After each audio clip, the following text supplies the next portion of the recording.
Hey, girl. Hello. How are you? How you doing, girl? Making sure I can hear you. Yeah, girl, don't start this off. Yes, Don't be we're back now. We're back. The Karens will not win this week. We're not going to be like Nelly and Teddy this week, girl. No. Yeah. Welcome, guys. Welcome again to another episode of In the Divas Den. We are hoping that we can have a little bit more fun with this episode, but of course, we are going to be talking about a few hard-hitting topics before we get to our special guest this evening, who is going to be giving us some pointers on the dating game. A lot has changed now that we are in a pandemic and dating just isn't the same anymore. So we are bringing a specialist onto the show to try to give a lot of us out there pointers on how to get into the dating game. So we'll talk about that a little bit later. But first, we have to do our check-in. So Precious girl, how you doing? Let me know how you doing, honey. I'm feeling good. Feeling real good. Still everything that's going on, but juggling. Making a schedule has helped a lot because it could be easy to overload yourself because, you're sitting at home, you don't have to physically go anywhere. So you're like, oh, I'll take on all the projects and all the things. And it's like, no, you still need a schedule. So that's what I've been working on this past week. How about you? I'm doing better. I am doing better. Hey, Letissa, how you doing, girl? It's still anxiety is sometimes getting the best of me. Stress is sometimes getting the best of me, but, getting better. I mean, it definitely helps having a sister circle. I can't stress that enough.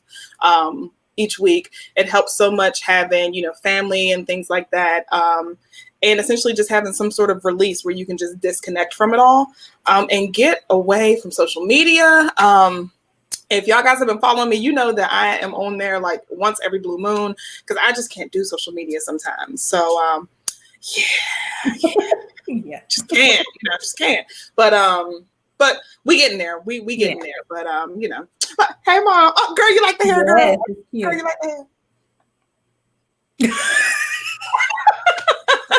Anyway, let's get to our first topic so we can get to our guests. Yes. So speaking of social media, these K-pop fans and this Generation Z, whom everyone likes to dog and say they're lazy, they don't do anything, they're showing up and showing out during this movement, this whole Black Lives Matter movement. They have been the ones at the forefront who have been out there marching in the streets, who have been mobilizing. I think there was a teenager who mobilized one of the biggest rallies in LA. So they're out there and they're using their voice and using it wisely, as well as the K-pop fans out there. If you haven't heard, they took over the tickets that were set aside for the Trump rally, in which he thought there would be close to 1 million people in attendance. However, in actuality, it was only 6,200 people. And of the 6,200, 3,000 of them were paid actors. So, shut up. Yeah. 3,000 of them were paid actors, and then you had his staff, and then you had other people who just had to be there. So when you think about who actually was there for him, it was not a lot of people at all. Girl, and the thing is, I did see something about a ad on Craigslist. I'm like, first of all, who's still using Craigslist? Where essentially some people are getting paid $41 an hour just to show up. Mm-hmm. And I'm like, for someone who is so confident, who thinks that he has it in the bag, that he has this strong following, why are you paying people to show up to these rallies? Right. You shouldn't. I mean, that probably happens on both sides, to be honest, but significantly more so on his side because nobody really is out there for him like that. But he doesn't want us to know that, even though we already know. Exactly. And I did see that somebody was trying to take the credit away from the Gen Zers and the K-pop stans because there were other people that helped to mobilize them. However, even though they helped to mobilize, they answered the call. And they did what they needed to do, and they made this happen. So shout out to both of them for doing that. And shout out to them for doing it, girl. Shout out to them for doing it successfully, but also doing it silently. I've heard little whispers about like people doing it, but I didn't know how effective it was going to be. So when I saw that, it was empty. You guys just saw the image that flashed, how empty it was. I'm like, y'all cool. Yes. Kudos to you guys. Kudos. I hope that momentum keeps going towards the polls. How about it? In voting. So how about it? Yeah. I mean, because if you think about it, our generation, we came out in droves for Obama. So I'm hoping that, this new generation, that you guys come out for Biden and we can just completely get this fool out of the White House. Completely. completely. Ooh, child. But moving on to something, even more serious. Breonna Taylor. We're going to talk about it ad nauseum here because I don't want anyone to forget. What happened to this girl was absolutely ridiculous. Never should have happened to begin with. And I noticed that now her name is slowly being lost, and everything that is going on.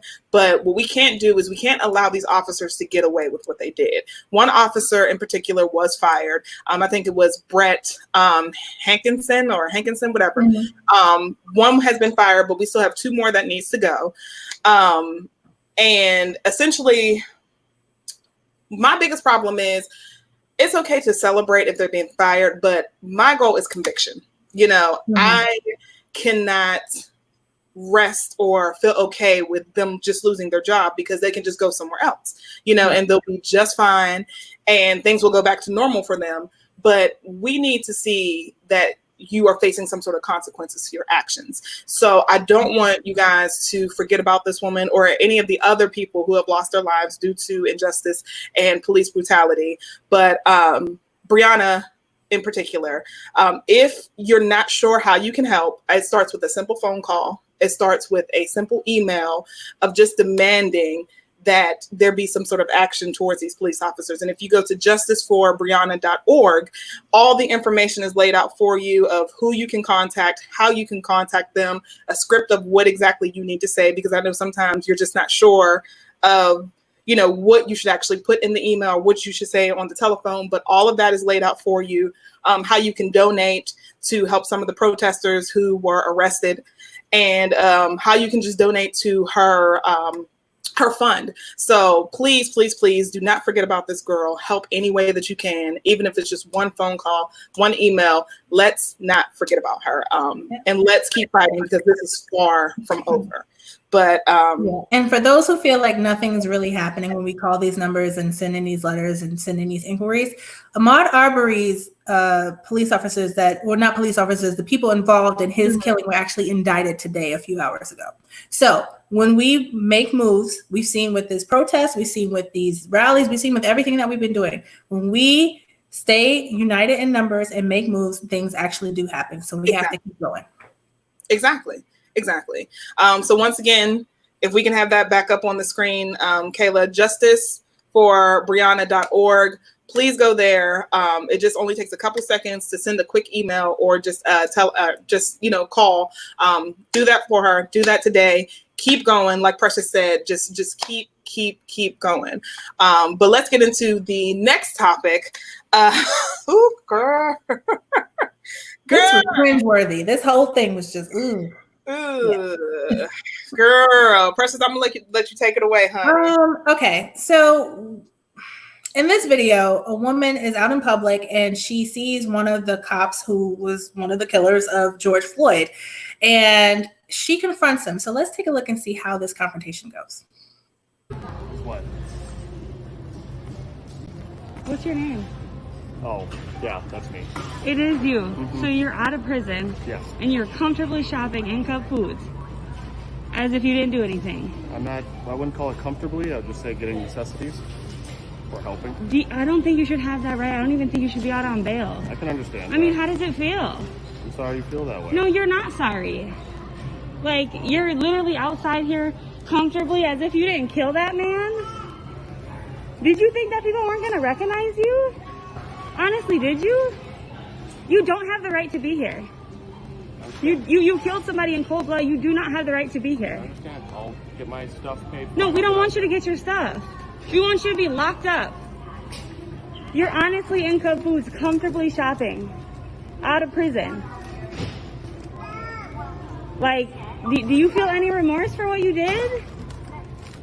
Do you? Ma'am, I'm just going to grab my stuff. This is the officer who was let out of jail today for shooting George Floyd. Or, I'm sorry, suffocating him. You're not going to be able to comfortably go around Minnesota like this. I pulled up the picture. I knew it was you. It's just like he was there when they were killing him. And it's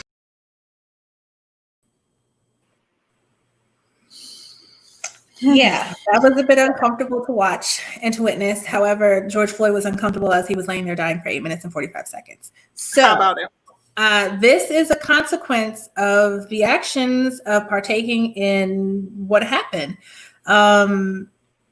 I did see the humanization in him as far as him shutting down, realizing that he was wrong, and he did not negate anything she was saying. He was just trying to essentially eat and drink and move forward.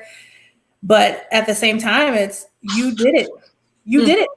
So you have to live with it. And you have to live with confrontations like this. You have to live with your conscience. You have to live with the fact that you took this man from this earth and you participated in him no longer being here. Exactly. And it just leaves a question that, we were talking about before the show had started, should we feel bad when situations like this happen? Because I saw a lot of comments when the video was posted on some of the popular Instagram pages that some people were like, it's not our job to go after these guys or, to essentially harass them or verbally assault them. But at the end of the day, we also get mad we see people like George Zimmerman who just does ridiculous things like signs packs of Skittles and, wants to sue random Black celebrities. We get mad about things like that. But then this woman decides to stand up and say something and, make this man sit in what he did and make him uncomfortable. Because like you said, George Floyd was extremely uncomfortable. So we're going to make you uncomfortable. But then we automatically go back to, well, that's wrong. Is it? I'll say this. It is not our job to police the people who feel the need to confront him.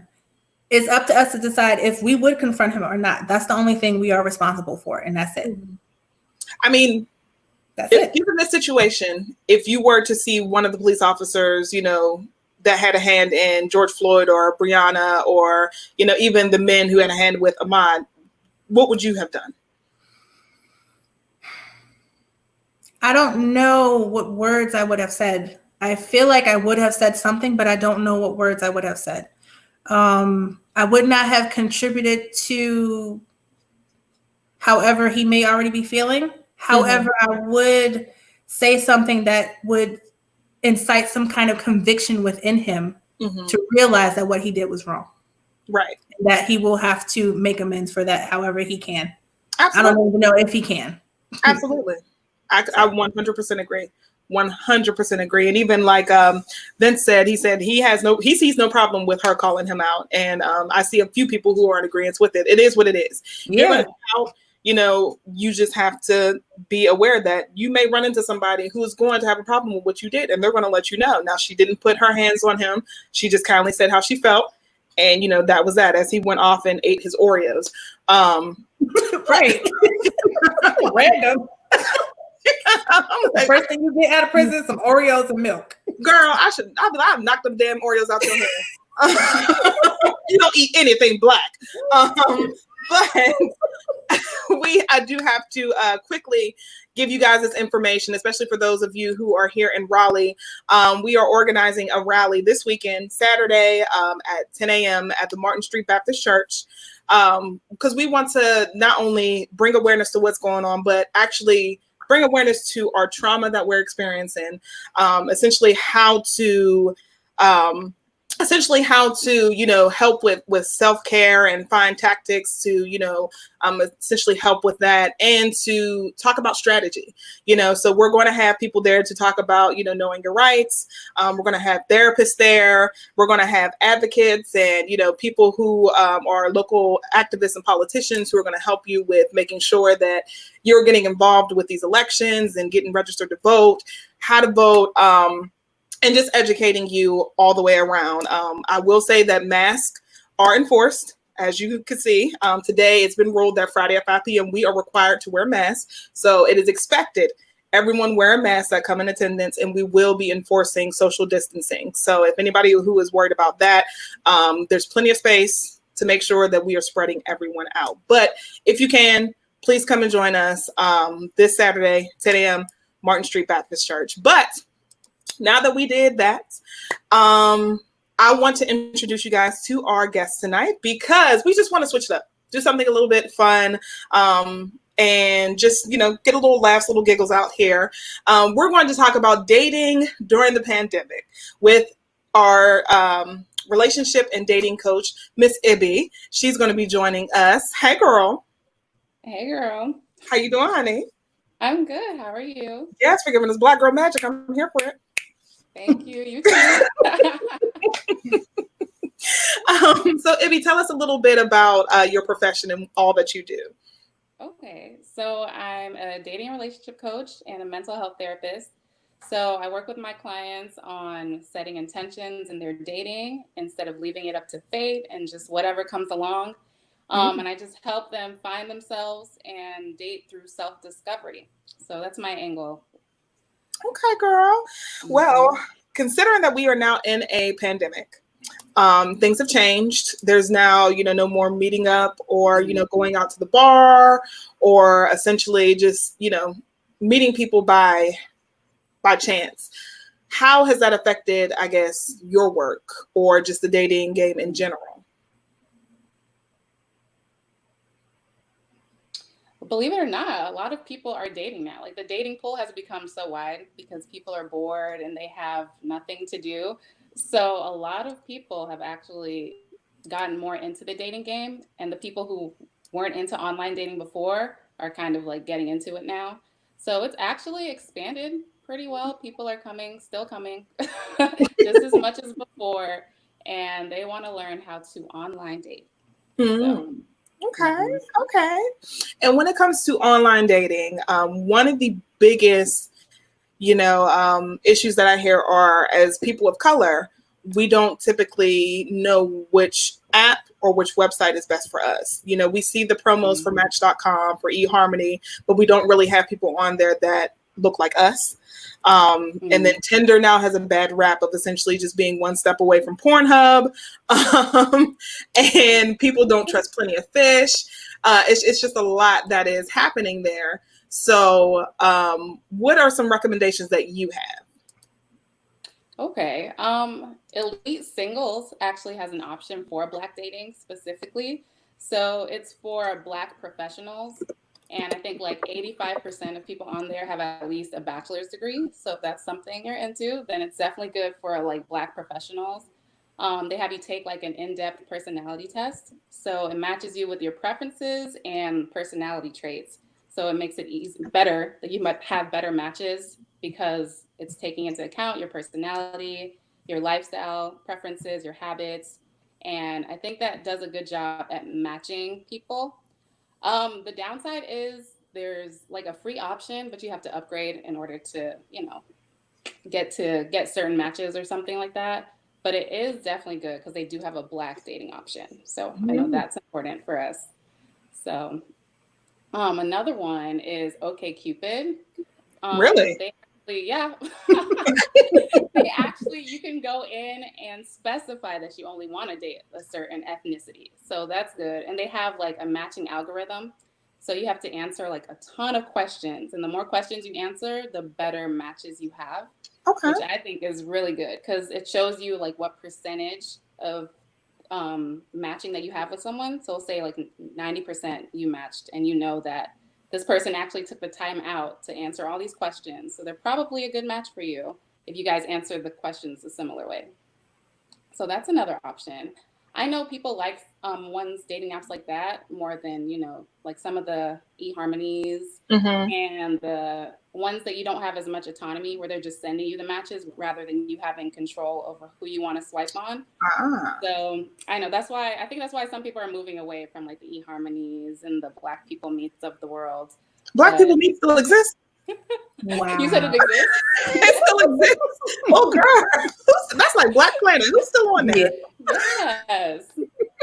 I had a bomb page on Black Planet. I did. Back. We actually have two questions from our audience. One, when it comes to expense, because we know a lot of people are unemployed and don't really have income, how expensive is it for some of these apps or websites? They're not too bad. I saw one, I don't know which one it was like $6.99 a month. And then others you have like a yearly option. But I do think it's important to invest the money if you want to move away from like the Tinders and the Bumbles and the hookup cultures of the world. So if you're looking for something serious and looking to make meaningful connections, then I would suggest kind of investing a little bit of money, because it's worth. I definitely think it's worth it in the end, instead of ending up with terrible choices. Girl, how about it? How about it? Another question we have is, are people online dating in this climate to find a mate or just to kill time? That is something to look out for, yes, because a lot of people are bored and lonely, so they might be falling in love based on loneliness. So definitely you want to look out for some of those red flags. But actually, only like 23% of people are looking for a hookup, believe it or not. So, so that means that people are actually looking for meaningful connections, especially now people are seeing that, wow, life might actually be really short. So let me take this seriously. And people are actually looking for meaningful connections, believe it or not. Who's out for a hookup with COVID going on? Yeah, that's probably the worst You'd be time. surprised. Like, what? I'm sorry, go ahead, Precious. You brought up dating with intention. Can you explain a little bit more about how you do that for people that are looking for advice from you? Okay. I have people go through, and first things first is take like the love language test and the apology language test and personality assessments, just so we can see the best matches that they would have, the best type of people they would be compatible with. I also have them pick like a solid non-negotiable 5 things that they want in a partner that is non-negotiable, and they can be able to weed out people left and right that don't meet their 5 qualifications. So that's what I start off with. So, you're not just accepting anything that walks by, you're actually being intentional about it. And it's very helpful.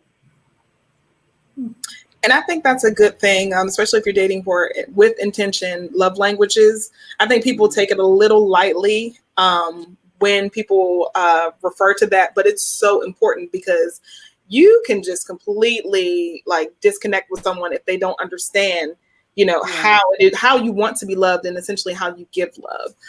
So I think that's really, really important that, that's something that you typically stress. Now, being in your line of work, how do you feel about shows like Married at First Sight?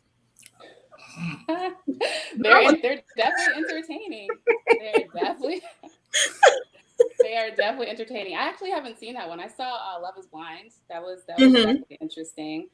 If it works for them, then hey, go for it. But I definitely feel like that's taking a real dive. That's taking a real jump. So it's not for everybody, but it's definitely interesting to watch. Okay. And let's talk about red flags. Child.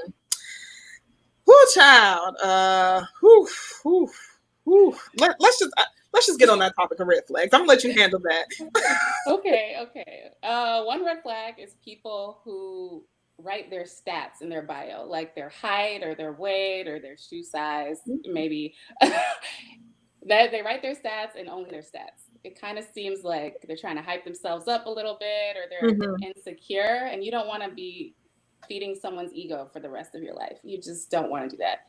So that's definitely one I would stay away from. It's just people that write their stats and they brag too much. That's definitely a red flag for me. Also, people who focus more on what they don't want rather than what they do want. So people who say, oh, don't talk to me if you're fill in the blank. So if they're focused on what they don't want, it just seems like they're pretty bitter and they have a negative outlook on dating, and you just want someone who has an optimistic outlook, right? So also people who look like they just haven't tried at all. They have like one picture, no pictures. Their bio is empty. They're just, it's like, why are you here? It's like they come across as lazy. They come across as lazy or lackadaisical, or they're too proud, or they feel like they don't have to put in the effort. You don't want those kind of people in your life. And then also people who only have like filtered photos or professional photos, because they might be a catfish, and there's no way to determine that if it's just the same photos or if they have the same angle photos. That's also a red flag. Because Makes sense. what are you hiding? Why is it only that side of your face? You know? Girl, my fat. That's what I'm hiding.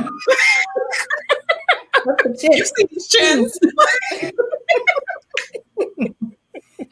So you definitely want a variety of photos on there to show you in a different light than just the same thing, you know? Okay. What's your advice for the people who these apps don't normally advertise to? So, I mean, you have people that are divorcees, you have maybe some widowers, and even just the older generation, which I call the wiser generation, and they're trying to get back into the dating scene. What's your advice for them? Oh, okay. They actually do have a lot of apps that are catered to specific people. They do have people. I saw for the older folks, they have an app for that as well. So you can go on that separately. And so you're not finding all these young people that you don't really want to be having a relationship with. But I feel like they have apps for all of these things. They have apps for divorcees. They have apps for single mothers. They have apps for single fathers. They have apps for older people. So they definitely do try to cater to different people. But that's also, you just have to get your mindset in there. And because I know a lot of people that have, like single mothers, single fathers, they just have that mindset that no one's going to want to date someone with a kid. Mm-hmm. And that is far from the truth. There are a lot of people out there that even themselves, they have children and they want to be with somebody who has children. Mm-hmm. So definitely change your mindset and don't feel like your dating pool is closing, because it's not. Girl. They just gotta learn how to use the internet and us, and they be all right. People don't know how to use the app. They just gotta learn how to use it, and then they find they love of their life. Yeah. Mm-hmm. Yes. Learn how to use the apps. Yes. So then let's talk about actually designing a really good profile, because I know when most people go into it, they're just like, let me just slap some pictures up here, let me just do one or two sentences about myself, or possibly nothing, like you said. I do notice some of the apps will kind of help you by giving you prompt questions and things like that. So what is an ideal profile for someone who is seeking love? Okay. First things first are the photos, because that's the first thing people see. So you definitely want to focus on having maybe 4 to 5 photos that are different. So the first one I would suggest is a smile, up close and personal, something engaging, inviting. And it's proven that the more you smile, the more likely you are to get messaged and the more likes you get. So smiling pictures, not duck lips or smoldering eyes, but smile. So that's definitely number one.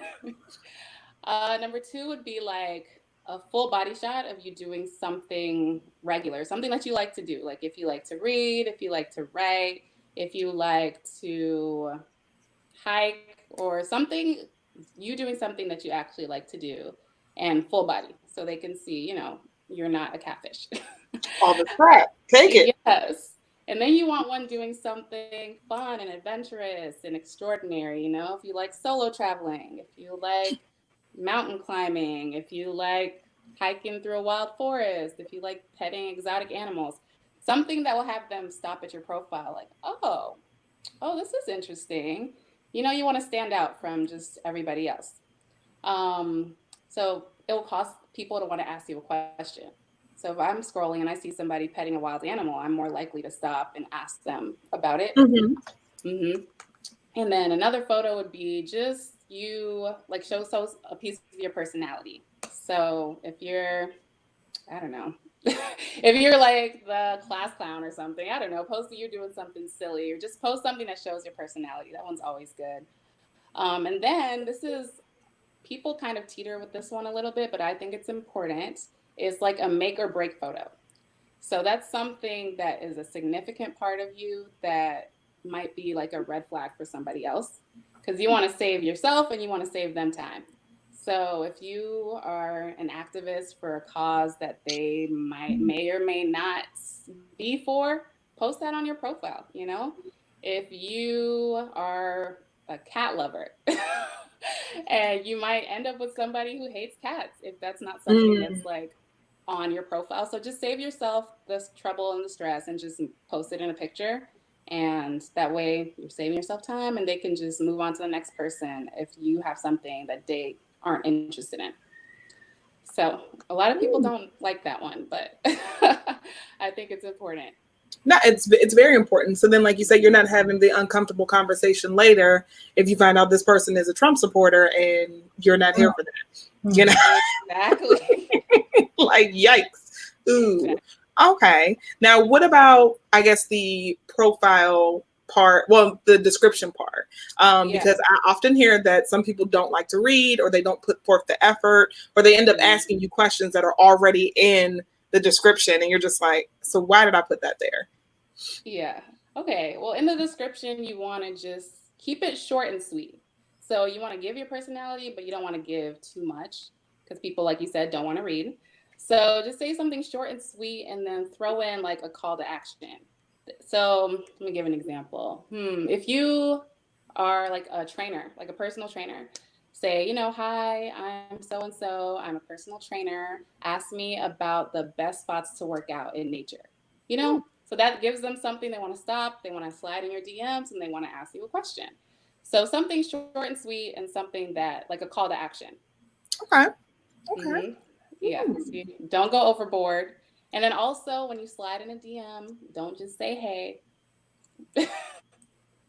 Don't just say hey. People who say hey are less likely to get message back because what does that mean? You want to scroll through their profile a little bit and you want to make sure you ask something that's specific to them. You don't want to post like a generic statement that you post in everybody, like you slide in everybody's DMs with, Exactly. So don't just say hey. Yes. And actually try putting the effort. Okay. Now, what are your thoughts on, I guess, how long the conversation should be kept on the app and when you should move it off of the app? I think definitely move off as quickly as possible. Okay.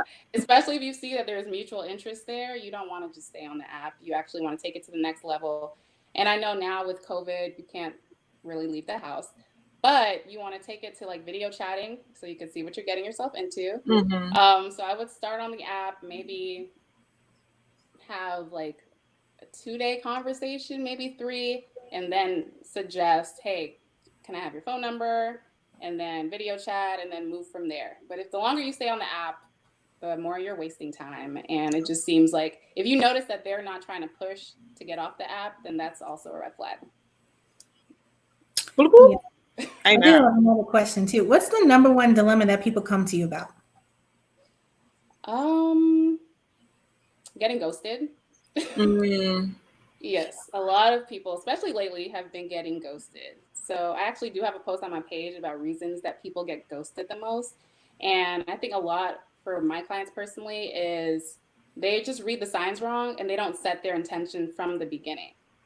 So if you don't tell the person what you're looking for, then they might think, oh, you just wanted to hook up. They might think you just wanted to be friends. They might think you were just bored and lonely that day. So you have to set your intention in the beginning to gauge where they are so you don't end up getting ghosted. I mean, that's a really good point. Really, really good point.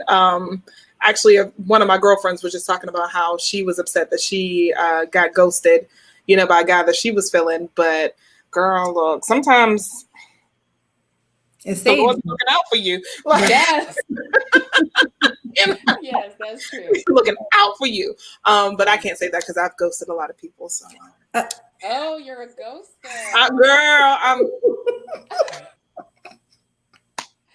I mean, if it's just, I'm not going to waste my time. I'm like, you know what? I'm not feeling you. Bye. Just. I mean, you could at least tell them, I'm no longer interested, or have a good life. You have a good life. Oh my God. Somebody said that to me when I left the job. Have a good life. Yes, have a good life. Okay. Not me. I'll be like, all right, bye. Next thing you know, that little circle be gone. But one thing I do want to talk about, because you're also a relationship coach, when it comes to couples counseling, I know sometimes people wait until they're engaged, but if you feel as though that there is a couple who essentially, they know that their intentions are to, get married, do you believe that it's ever too early to start that? No, I don't think that's too early at all. I know a lot of people, when they're just like getting to that point where they just got engaged, they might think, or like right before they get engaged, even, they might think, oh, we're doing too much if we go seek counseling or seek help. And that is not the case at all. Like, I believe in maintenance. So before things even get to a point where they're rocky and shaky, you want to set a foundation. And seeking counseling, I don't want to say help, because you just seeking support, seeking empowerment, seeking accountability. That's definitely important. And I don't think people should feel like they're doing too much or it's taboo. Definitely seek it as soon as possible. Okay. And then for someone who may feel like, because COVID and just the recent events and everything that's going on in the world has put strain on some relationships, and then just for the simple fact that people don't have outlets anymore. There's nothing to do. There's nowhere to go. People are tired of Zoom meetings and things like that. People are just tired. So essentially it can weigh on the relationship a little bit with things like that. Or, when people start acting out of sorts, what do you suggest? Take space. Space is important. And I know you're trapped in the same house, but I'm sure there are different rooms in there. I'm sure there's outside. I'm sure you have a car or something, but you just have to take space and not take it personally when your partner needs space.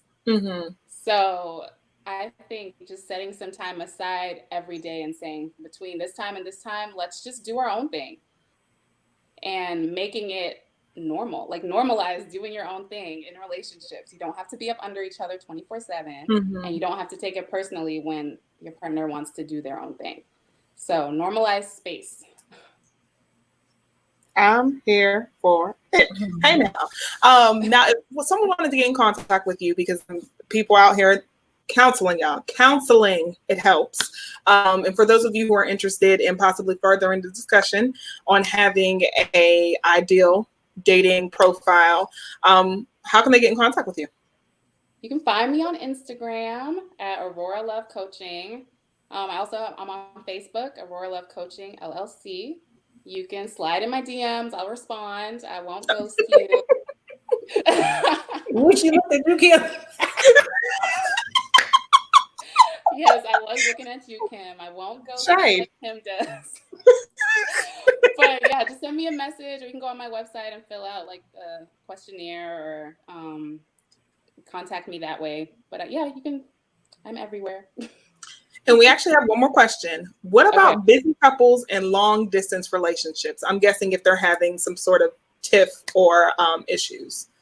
You said busy or long distance? Okay. Long distance. Oh, that's tough. Long distance, I would definitely try to see each other as soon as possible. I know that's not always feasible with everybody, but just seeing each other can really just change the game.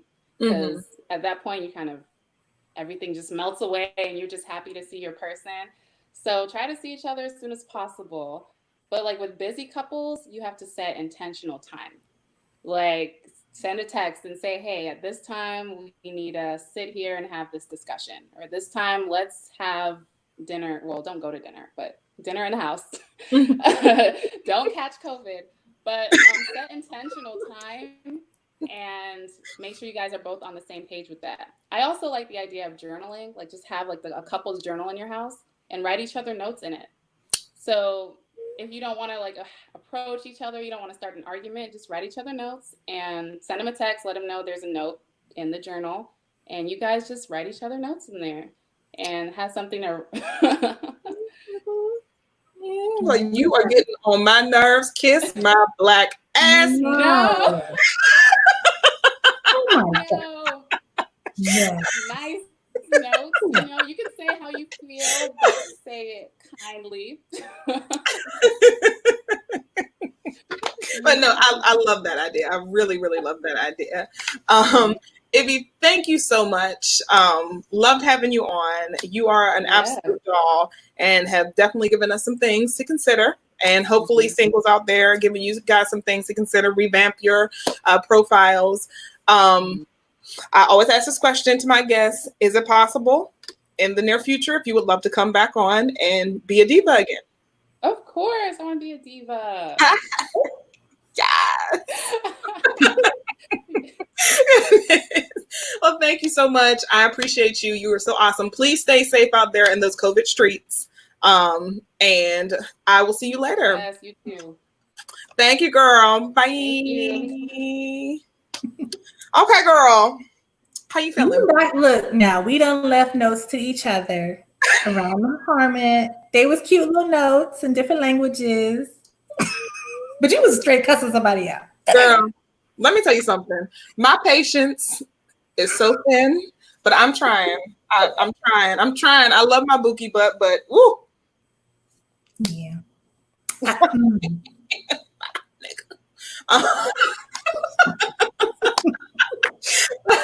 Hopefully, you guys, this shed some light for you and has helped you out, or even just put a smile on your face. We know times are hard, things are hard, and it's just a different time. So if we could even just make sure that you guys just smiled a little bit, got a little bit of a chuckle, we have done our job. Please make sure that you are sharing in the Divas Den. Tell a friend, bring a friend, watch it together, chit chat, kiki, do all that. We need, come on, y'all. Mm-hmm. Replay. Get them right. Precious, you good, girl? Yes. You know what I'm thinking? Because we're bringing, some joy to some people. Y'all, if you have any suggestions on what you want to see, us tackle, if you want to be a guest, you want to have a guest that we should talk to, go ahead and let us know. Let us know in our email. It's floating across the bottom of the screen, or Instagram, or here on Facebook. Go ahead and let us know. Boom. Good. Yeah. But I'm good. That chat was nice. Yes. We love you guys so much. Thank you for tuning in, and we will see you guys next week. Like I said, drop some of those ideas, because sometimes I'll be sitting here looking crazy, like, what are we going to talk about? Yeah. Week. Yeah. But thanks, guys. We will see you next week. Bye.